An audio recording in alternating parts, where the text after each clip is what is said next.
Olá, graça e paz, queridos. Essa é a Bíblia em Histórias Vivas e hoje nós caminhamos pelos últimos capítulos de 1 Samuel, do 28 ao 31 desse livro. E o clima da história aqui muda completamente, porque não é mais sobre escolhas, agora é sobre consequências. É o fim de um ciclo e o começo de um outro. E a guerra se aproxima mais uma vez. Os filisteus se levantam contra Israel e dessa vez não é apenas mais uma batalha comum. Algo está diferente. Saul ele olha para o exército inimigo e ele sente medo, um medo profundo que paralisa.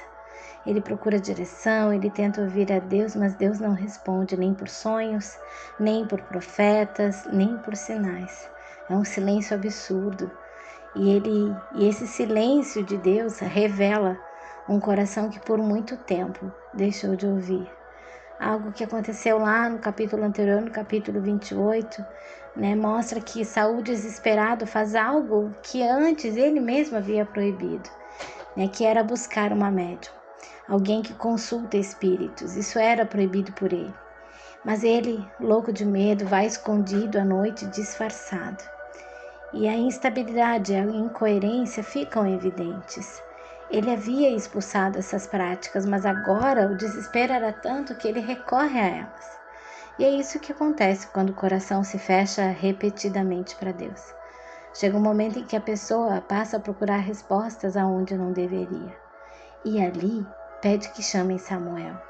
E de forma surpreendente, Deus permite que naquela visão Samuel apareça, não para consolar, mas para confirmar aquilo que Saul já sabia, mas ele não queria aceitar. Ali ele recebe a declaração do Senhor dizendo que ele tinha se afastado de Deus, que o reino já foi entregue a outro e que no dia seguinte Saul e seus filhos morreriam. Não há mais direção, apenas a consequência de uma vida que insistiu em não obedecer. Saul então cai por terra sem forças, porque o desespero consumiu ele.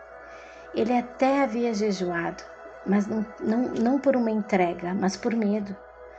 Um coração desesperado, queridos, não substitui um coração rendido.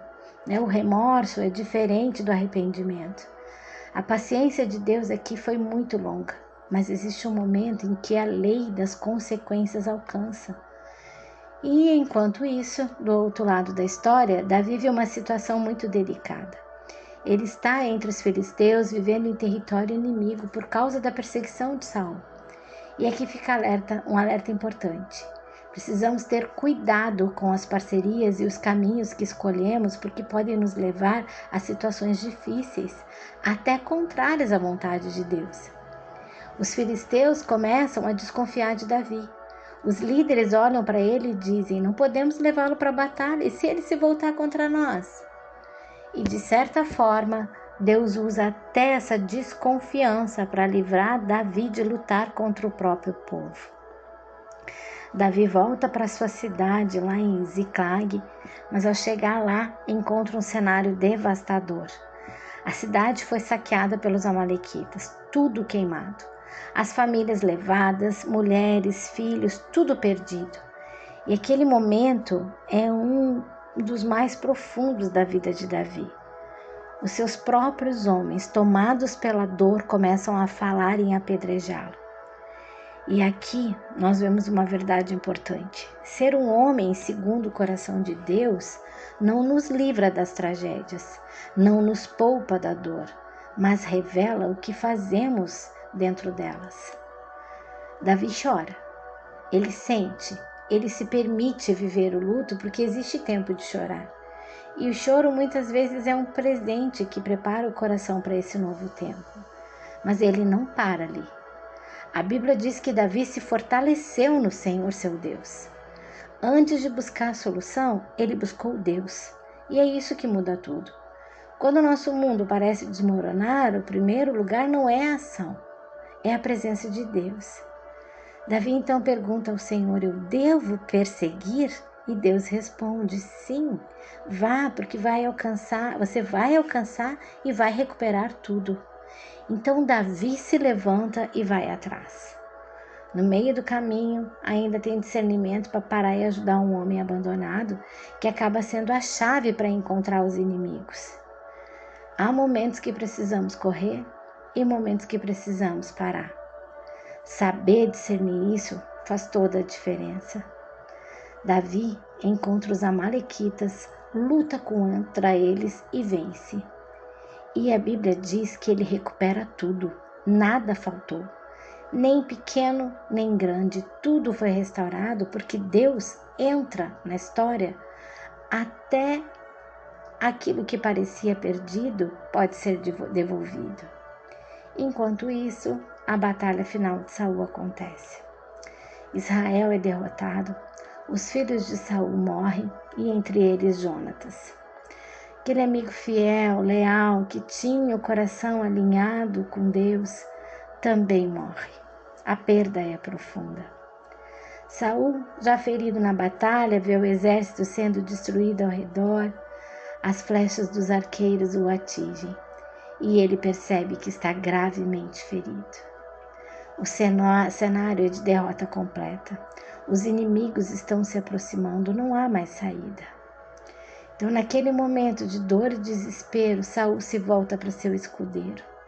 Aquele que caminhava ao lado dele, que o servia, que o acompanhava nas batalhas, e ele faz um pedido pesado, difícil de ouvir. Puxa sua espada e me mate, para que esses incircuncisos não venham, zombem de mim e me matem. Era um pedido nascido do medo, da vergonha, da dor. Saul não queria cair na mão dos inimigos, mas o escudeiro não consegue. A Bíblia diz que ele teve muito medo. Ele não teve coragem de levantar a mão contra o rei. Mesmo vendo Saul naquela condição, mesmo diante da ordem, ele não conseguiu fazer aquilo.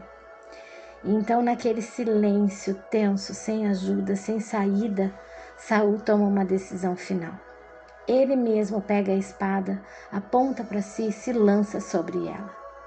Uma cena triste, um fim triste. Um homem que começou com tanto potencial, agora termina sozinho, ferido, sem direção, colhendo as consequências de um coração que aos poucos foi se afastando de Deus. E agora o escudeiro vê que Saul está morto e ele também se lança sobre a própria espada e morre com ele. O fim de um ciclo, o fim de um reinado.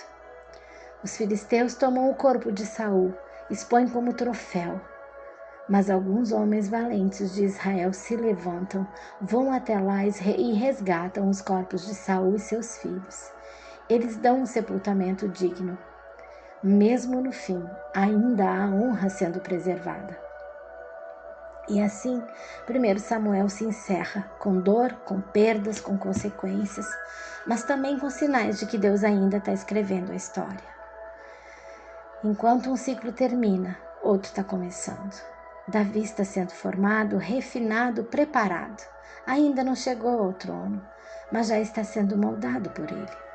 E no meio de tudo isso, quando tudo parece acabar, ainda podemos nos voltar para Deus.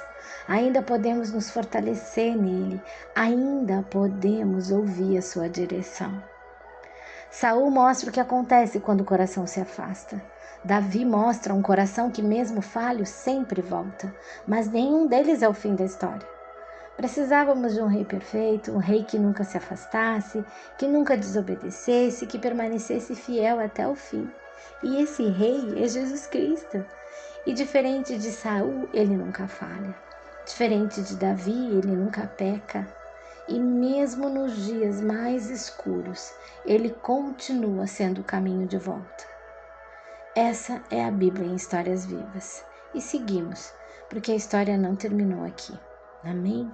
Que hoje nós possamos guardar o nosso coração, aprender com cada escolha e em qualquer cenário, em qualquer situação, nos fortalecer no Senhor, sabendo que Ele ainda escreve novos começos, mesmo depois dos finais mais difíceis. Um grande abraço, até amanhã.